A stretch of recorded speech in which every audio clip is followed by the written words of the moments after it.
स्वागत है आप सभी का एक बार फिर से दोस्तों। सच्ची श्रद्धा से कमेंट्स में जरूर लिखे जय माता दी। दोस्तों चैत्र नवरात्रे इस बार 2 अप्रैल को शुरू हो रही हैं और 11 अप्रैल को समाप्त होंगे। नवरात्रे के ये दिन माँ आदि शक्ति दुर्गा को समर्पित हैं। इन दिनों में माँ दुर्गा के 9 अलग अलग स्वरूपों की पूजा की जाती है। इस बार माता रानी नवरात्रे में डोली पर सवार होकर अपने भक्तों के घर आएंगी। नवरात्रे का पावन अवसर माँ दुर्गा को प्रसन्न कर उनका आशीर्वाद प्राप्त करने के लिए ये समय सबसे प्रिय, अति उत्तम और बहुत ही खास माना जाता है। दोस्तों हम सभी चाहते हैं कि नवरात्रि के 9 दिनों तक माता रानी हमारे घरों में वास करे, हम पर प्रसन्न हो, हम पर सदैव अपना आशीर्वाद बनाए रखें। लेकिन क्या आप जानते हैं कि हमारे घरों में कुछ ऐसी चीजें होती है जिनकी वजह से माता रानी हमारे घर में प्रवेश नहीं करती। माता रानी को साफ सफाई बेहद पसंद है।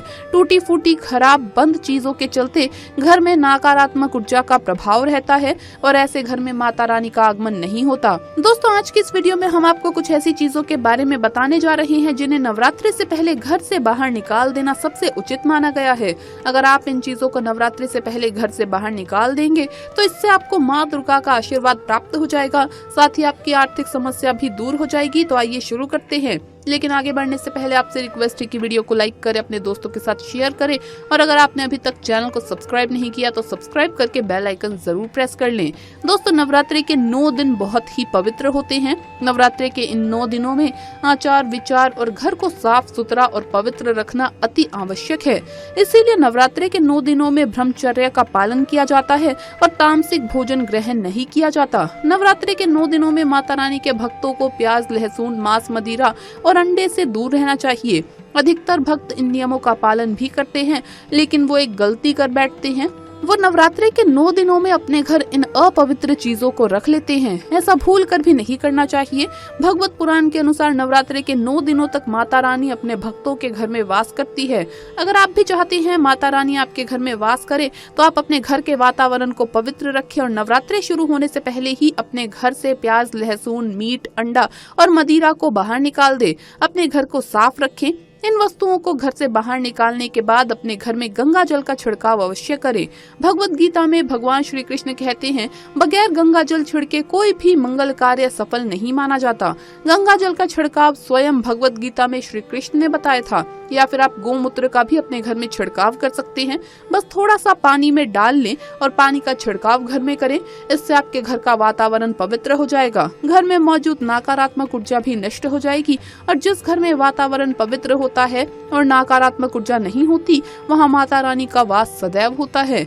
नवरात्रि के पहले आप अपने पूरे घर की अच्छी तरह से साफ सफाई कर लें। घर में जो भी फालतू का सामान है, फटे पुराने कपड़े, उन्हें बाहर निकाल दे। घर में बेकार पड़ा सामान नकारात्मक ऊर्जा लाता है, इसीलिए गंदगी बिल्कुल भी ना करें। धूप दीप जलाकर वातावरण को स्वच्छ रखें। दोस्तों माता के आगमन के लिए घर का दरवाजा जरूर सजाना चाहिए।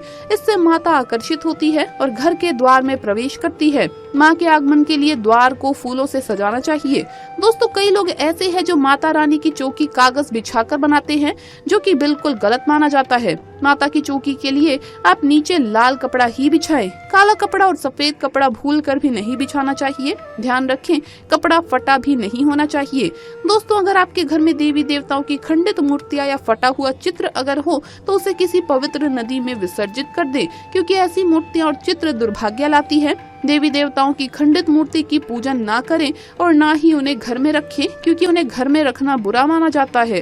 दोस्तों वहीं अधिकतर लोग अपनी छत पर या अपने घर के मुख्य दरवाजे के आसपास कबाड़ इकट्ठा कर देते हैं। ऐसा करना अशुभ माना जाता है। अगर आपने भी अपने घर के मुख्य दरवाजे पर या छत पर या फिर खासकर घर की उत्तर दिशा में कबाड़ इकट्ठा कर दिया है तो नवरात्रि शुरू होने से पहले उस कबाड़ को घर से अवश्य ही निकाल दें।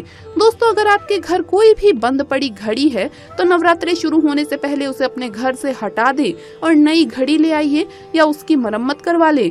घड़ी को प्रगति का प्रतीक माना जाता है। बंद घड़ी समय से पीछे चलती है और हमारी प्रगति में बाधा डालती है। इसीलिए नवरात्रि शुरू होने से पहले ही आप बंद घड़ी को घर से बाहर निकाल दें।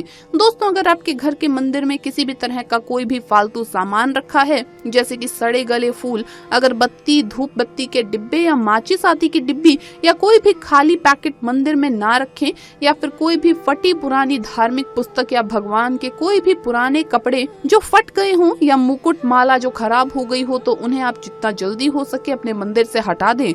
नवरात्रि से पहले आप अपने मंदिर की और मंदिर के आसपास की साफ सफाई अवश्य ही करें, तभी माता रानी की चौकी स्थापित करें। इसके साथ ही आप अपने धन रखने के स्थान की सफाई भी अवश्य करें, क्योंकि नवरात्रि के दौरान माता लक्ष्मी भी घर में प्रवेश करती है।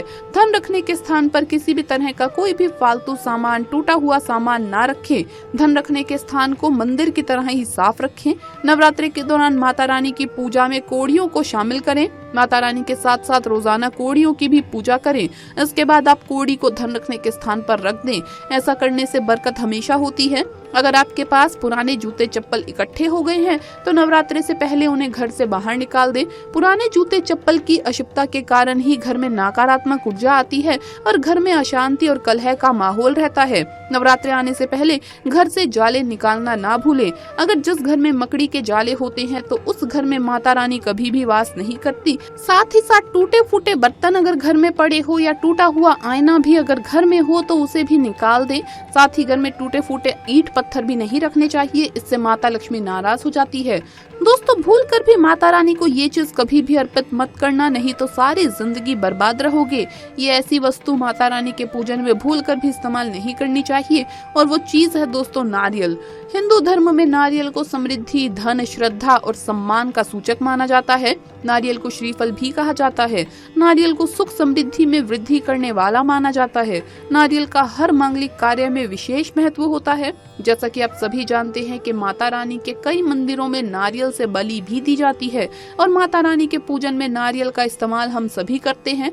खासकर कलश की स्थापना नारियल रखकर ही की जाती है। माता रानी के पूजन में हम नारियल इस्तेमाल करते समय कुछ गलतियां कर बैठते हैं। दोस्तों, नारियल कई प्रकार के होते हैं। एक हरा, दूसरा सूखा जिसके अंदर पानी होता है। जिस नारियल के अंदर पानी होता है, माता रानी के पूजन में सदैव पानी वाला और जटा वाला नारियल ही इस्तेमाल करें। नारियल का पूर्ण होना जरूरी है, यानी नारियल चटका हुआ या टूटा हुआ नहीं होना चाहिए, क्योंकि साबुत नारियल ही पूर्ण और पवित्रता का प्रतीक होता है। साबुत नारियल ही सुख समृद्धि का प्रतीक है। साबुत नारियल को ही श्रीफल यानी कि माँ लक्ष्मी का फल कहा जाता है। नवरात्रि में माता रानी के कलश की स्थापना करते समय जटा वाला यानी पानी वाला नारियल ही कलश पर स्थापित करना चाहिए। साथ ही ये ध्यान रखना चाहिए कि नारियल को सदैव कलश के ऊपर लेटा कर रखना चाहिए। घट स्थापना करते समय कभी भी नारियल को खड़ा करके नहीं रखा जाता। नारियल को सदैव लेटाकर कलश के ऊपर रखा जाता है। साथ ही नारियल को स्थापित करने से पहले आप नारियल पर लाल कपड़ा लपेट लें और उसके ऊपर लाल चुनरी ओढ़ाकर ही आप नारियल को कलश के ऊपर स्थापित करें। शास्त्रों के अनुसार कलश के ऊपर जब सही तरीके से नारियल रखा जाता है, तभी ही व्रत और पूजन का पुण्य फल आपको प्राप्त होता है। ये भी ध्यान रहे कि महिलाएं माता रानी को नारियल अर्पित तो कर सकती हैं, लेकिन कभी भी माता रानी के सामने नारियल को भूल कर भी ना तोड़े, क्योंकि नारियल बीज रूप होता है और स्त्रियां बीज रूप से ही शिशु को जन्म देती है। इसीलिए कभी भी महिलाओं को नारियल नहीं तोड़ना चाहिए। तो दोस्तों, आपको वीडियो कैसा लगा हमें कमेंट्स में जरूर बताएं। इस वीडियो को लाइक करें, अपने दोस्तों के साथ शेयर करें, और अगर आपने अभी तक चैनल को सब्सक्राइब नहीं किया तो सब्सक्राइब करके बेल आइकन जरूर प्रेस कर दें। जल्द मुलाकात होगी अगली वीडियो में। जय माता दी। आप सभी को नवरात्रि की बहुत बहुत शुभकामनाएं।